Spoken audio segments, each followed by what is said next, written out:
Iran may have a new plan for Strait of Hormuz revenue as tensions with the US continue. A proposal in Iran could redirect a major share of Hormuz revenue towards strengthening its military.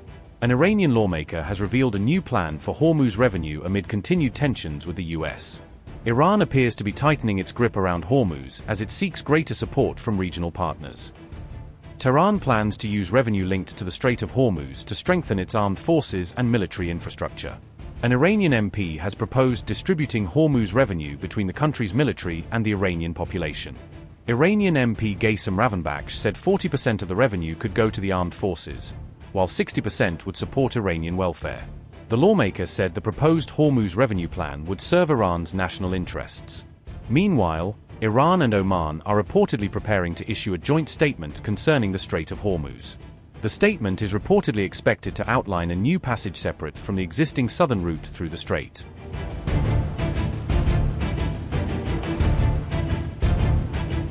A UAE-flagged tanker reportedly seized in the Strait of Hormuz is now heading toward Iran's Bandar Abbas, according to Fars News, adding another layer of tension around the vital waterway.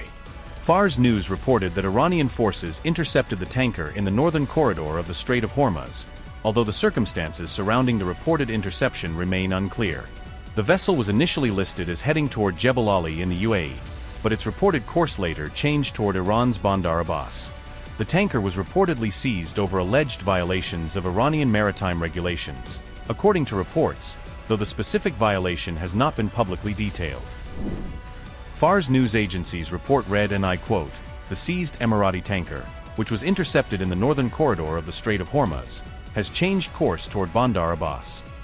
The tanker's destination was initially listed as Jebel Ali port, but it is now heading toward Bandar Abbas, unquote.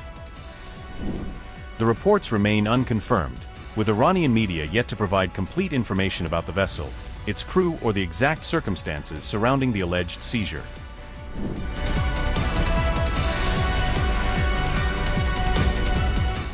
U.S. Secretary of State Marco Rubio and UAE National Security Advisor Sheikh Tahnoun bin Zayed met on August 18 as tensions surrounding Iran and the Strait of Hormuz continue to rise.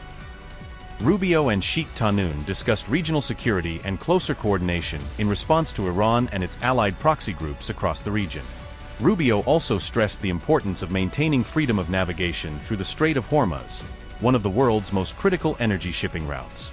The meeting came as vessels linked to the UAE faced growing pressure, with tensions around Hormuz intensifying amid the wider confrontation with Iran.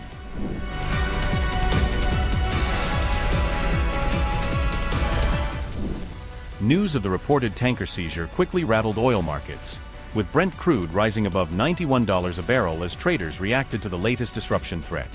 The price move came as commercial shipping through the strait faced fresh pressure, with uncertainty growing over the safety and reliability of the vital maritime route.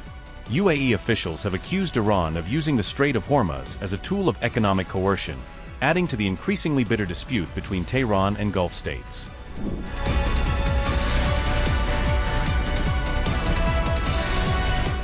Only 5 tankers were recorded exiting the Strait of Hormuz with their AIS signals transmitting on August 15, according to Reuters, citing CLR data, highlighting the growing disruption to shipping. No tankers were reportedly recorded exiting the strait with transmitting AIS signals on the following day, further underscoring the uncertainty facing vessels operating through the waterway.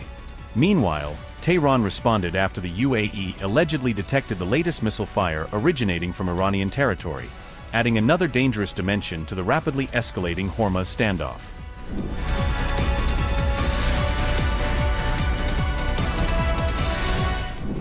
Iran denies the UAE missile attack as a fresh Israeli false flag theory begins to explode. Tehran says no missiles were fired as questions grow over whether the UAE attack was a Netanyahu ploy. Iran rejects Abu Dhabi's claim, raising fresh questions over who was really behind the attack. A press TV review says it found no clear evidence of an Iranian missile strike on the UAE. Iran has repeatedly warned Gulf states to stay alert to the possibility of Israeli false flag operations. Tehran has warned that Israel could try to drag Gulf states deeper into the regional war. Questions are now swirling over who could benefit if Abu Dhabi blames Tehran for the attack. Abu Dhabi claims missiles were heading toward marine traffic in UAE waters during the incident. The UAE has reportedly halted all trade, commercial exchanges, and financial transactions with Iran. Afra al-Hamilai said, and I quote, "In light of regional escalations, all trade, commercial exchanges, and financial transactions with Iran have been halted until further notice." Unquote. The big question, was the UAE really targeted, or is the Gulf being pushed closer to another regional war?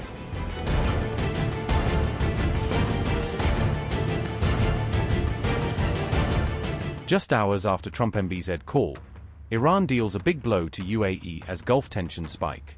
Iran fired 2 ballistic missiles at US ally UAE, raising fresh fears of a wider escalation. 2 missiles launched from Iran, with UAE Ministry of Defense confirming the shock attack.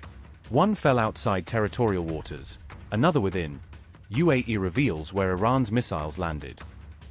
Iranian missiles intercepted. UAE sounds alarm and puts its forces on high alert. Latest attack comes as Iran's parliament speaker issued a fresh warning to the US, raising the stakes. The Iran parliament speaker said, and I quote, "Americans think squeezing Iran harder will win concessions that were never part of the agreement. Besant and Hegseth are way out of their league. Stop waiting for the clown crew to pull a rabbit out of their hat and clean up the mess you made." End quote. Upgrade your news experience with the all-new HT app. Download now.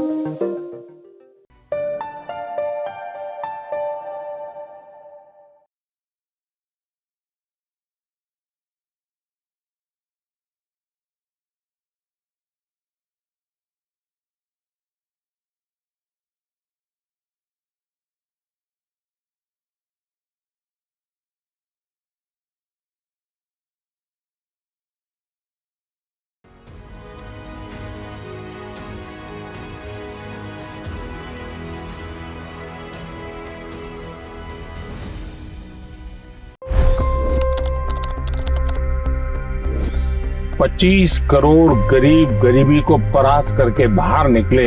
For the good of our nation, let's work together and let's truly make America great again. The fastest news breaks. Requested PM saying that look, you will have to speak to Putin and to Zelensky. The biggest newsmakers. The relationship with India is probably the most important bilateral relationship the US will have for the rest of this century. The capital delivered quite an election result today. Expert analysis. The million-dollar question today is how to stop this dance of death. Ground reports. I'm standing at the crossroad of the Kumbh Mela. Behind me are more than 100 entry ghats. Long-form interviews. Exclusionary politics is reflected in Manipur case as well. You don't bother because this is a small state. Have you ever wondered what happens when a banking dynasty meets tides of world history, intrigue, and a dash of myth? Why exactly did the US topple the Sheikh Hasina government? HT videos. We don't just break news, we break it down.